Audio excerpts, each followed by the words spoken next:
67% of the British public think immigration is too high.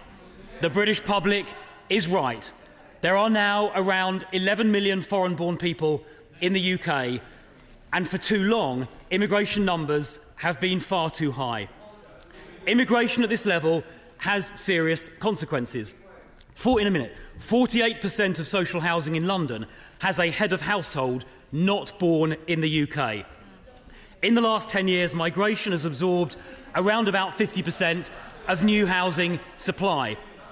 And some nationalities are exceptionally dependent on social housing. For example, 72% of Somalis live in social housing compared to only 16% of the population more generally. Well, I'll talk a bit in a moment about the record of the last government, but I've already said that for decades, under successive governments, including the last one, but previous ones as well, immigration has been far, far too high.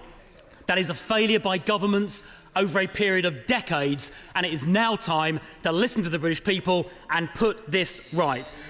Because, Madam Deputy Speaker, high levels of immigration, especially when there is not proper integration, undermines social cohesion. And a nation-state, a society, can't function when you have social fractures. It can't function properly. The nation can't function properly. Society can't function properly when you have fractures in social cohesion. Over in a minute. And in advancing the case that we do have a problem with social cohesion and a lack of integration, I will present some evidence. It's not an assertion. I'll present some evidence in support of that. And let me start with this. The most recent census revealed that a million of our fellow citizens don't speak English at all or properly.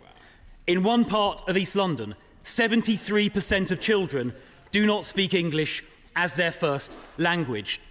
And some nationalities have extremely low rates of economic activity, or very high rates of economic inactivity. So, for example, amongst people born in the Middle East and North Africa, economic inactivity rates are 40%. That is double the rate for people born in the UK.